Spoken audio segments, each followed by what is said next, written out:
नमस्कार। आज की इस वीडियो में हम शुरू करेंगे हिंद महासागर के नित्तल के उच्चावच। चूँकि हिंद महासागर एशिया महाद्वीप में पूर्णतः स्थित है, इसलिए हमें आज इसके विस्तार तथा आकार की बात करनी है। यद्यपि हिंद महासागर प्रशांत तथा अंध महासागर का के अपेक्षाकृत बहुत छोटा महासागर है, लेकिन भारत के दक्षिण में स्थित होने के कारण यह हमारे लिए महत्वपूर्ण सागर माना जाता है। इसका कुल क्षेत्रफल 7342500 वर्ग किलोमीटर है। इस महासागर के उत्तर में दक्षिण एशिया, पूर्व में हिंद एशिया व ऑस्ट्रेलिया तथा पश्चिम में अफ्रीका महाद्वीप स्थित है। दक्षिण में 20 से लेकर 115 पूर्वी देशांतर के बीच अंटार्कटिक महाद्वीप का तट आ गया है। कर्क रेखा इस महासागर की उत्तरी सीमा है। इसके तट मुख्यतः प्राचीन पठारों भागों से बने हैं, जिनमें अफ्रीका, अरब, दक्कन तथा पश्चिमी ऑस्ट्रेलिया के पठार आते हैं। इन सभी का संबंध हम मान सकते हैं कि प्राचीन गोंडवाना लैंड से है, जैसे कि वैगनर ने अपने महाद्वीपीय प्रवाह सिद्धांत में बताया था। केवल उत्तर पूर्व में यह महासागर हिंद एशिया की द्वीप श्रृंखला तथा म्यांमार के वलित पर्वतों द्वारा घिरा हुआ है। नित्तल की स्थिति के बाद हम इसके नित्तल की बात करें तो इस महासागर में अंध महासागर की अपेक्षा महाद्वीपीय मग्न तट बहुत ही कम है। इसकी औसत गहराई 4000 मीटर से लेकर मीटर तक है। इसका करीबन 60% भाग 4000 से लेकर 6000 मीटर की गहरा है और जिसमें गंभीर सागरीय मैदान पाए जाते हैं। इस महासागर में खाइयाँ का अभाव है। खाइयाँ केवल जावा के दक्षिण में सूंडा गर्त में है, जिसकी कि 8152 मीटर की गहराई है। अब बात करते हैं महाद्वीपीय मग्न तट की। हिंद महासागर के केवल मात्र 4.2% भाग पर ही महाद्वीपीय मग्न तट है, जबकि प्रशांत महासागर के 5.7% तथा अंध महासागर के 13.3% भाग पर महाद्वीपीय मग्न तट पाए जाते हैं। इनमें भी बहुत अधिक विविधता हमें देखने को मिलती है। जैसे अरब सागर और बंगाल की खाड़ी में सबसे अधिक ये मग्न तट चौड़ा है और इसकी चौड़ाई करीबन 640 किलोमीटर है। अफ्रीका के तट के निकट भी महाद्वीपीय मग्न तट काफ़ी चौड़ा है और मेडागास्कर द्वीप के निकट तो ये अधिक चौड़ा हो जाता है। वास्तव में मेडागास्कर द्वीप मग्न तट पर ही खड़ा है। पूर्व की ओर मग्न तट अपेक्षाकृत सकरा है। उत्तर में जावा एवं सुमात्रा तथा दक्षिण में ऑस्ट्रेलिया के तट के निकट मग्न तट की औसत चौड़ाई 160 किलोमीटर है। सुदूर दक्षिण में अंध महासागर के निकट मग्न तट बहुत ही सकरा है। अब नेक्स्ट बात करेंगे इसमें हम महासागरीय कटक की। महासागरीय कटक में अंध महासागर की तरह ही हिंद महासागर में एक मुख्य कटक है, जो इस महासागर के मध्य में है। इसके उत्तर से दक्षिण की ओर फैला हुआ है, जिसकी औसत गहराई 4000 मीटर से कम है। यह भारत के दक्षिण सिरे से प्रारंभ होता है और लक्षद्वीप चागोस कटक के नाम से जाना जाता है। मालदीव तथा लक्षद्वीप नामक द्वीप इसी कटक पर स्थित हैं। यह 2000 मीटर से कम गहरा है।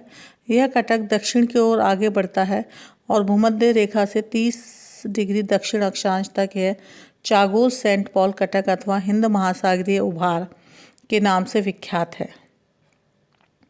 यह 30 से लेकर 50 डिग्री दक्षिण अक्षांशों तथा 65 से लेकर 110 डिग्री पूर्वी देशांतरों के बीच फैला हुआ है और इसकी गहराई 3000 से लेकर 4000 मीटर है, जिसे हम एमसडम सेंट पॉल पठार के नाम से भी कहते हैं।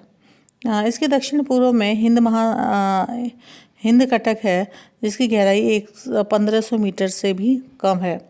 50 डिग्री दक्षिणी अक्षांश के दक्षिण में यह पठार दो विभिन्न कटकों में विभक्त हो जाता है। पश्चिम में 1500 मीटर गहरा करगुलेन कास वर्ग कटक है, जो 48 से लेकर 60 डिग्री दक्षिणी अक्षांशों के मध्य है। इस तरीके से हम कह सकते हैं कि अंत में यह अंटार्कटिक महाद्वीप के मग्न तट में विलीन हो जाता है। बंगाल की खाड़ी में अंडमान निकोबार कटक आयारवाड़ी नदी के मुहाने से निकोबार द्वीप समूह तक विस्तृत है। अंडमान निकोबार कटक तथा एमसडम सेंट पॉल पठार के बीच एक दूसरा कटक आता है, जिसका कि हमें बाद में पता चला ये है 90 डिग्री पूर्वी अक्षांश के साथ साथ ये दक्षिण में दिशा में फैला हुआ है, इसलिए इसे 90 डिग्री पूर्वी कटक के नाम से कहते हैं।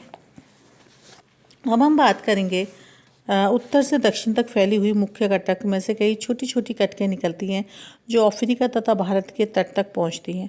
15 डिग्री दक्षिणी अक्षांश के निकट चागोस द्वीपों के उत्तर पश्चिम की ओर दक्षिण पूर्व से उत्तर पश्चिम दिशा में सोकोत्रा चागोस नामक कटक फैली हुई है।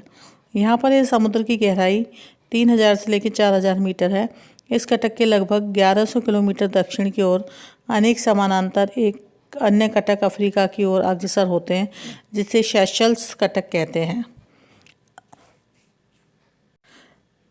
अब हम बात करेंगे हिंद महासागर क्षेत्र में आने वाली द्रोणियाँ, जिनको कि हम बेसिन भी कहते हैं। अंध महासागर के मध्य भाग में अनेक कटक हैं और इसको कई द्रोणियाँ भी इसमें हैं। इनमें सामान्यतः गहराई हमने आपको पहले बताई थी 4000 से लेकर 6000 मीटर तक होती है। इनमें सबसे पहले है, आप चित्र को देख के पता लगा सकते हैं, ओमान द्रोणी, अरब की द्रोणी, सोमाली द्रोणी, मॉरिशस द्रोणी, और साथ ही साथ है इसमें नटाल द्रोणी, गुलाहास द्रोणी, हिंद अंटार्कटिक द्रोणी, अंडमान द्रोणी, कोकोकस-क्लिंग द्रोणी और पूर्वी हिंद अंटार्कटिक द्रोणी। इसमें कई द्वीप भी पाए जाते हैं, जैसे कि बड़े आकार के द्वीप है मेडागास्कर एवं श्रीलंका। ये महाद्वीपीय के टुकड़े ही माने जा सकते हैं। इसके अलावा सोकोत्रा, जंजीबार, कोमोरो जैसे छोटे द्वीप भी हैं।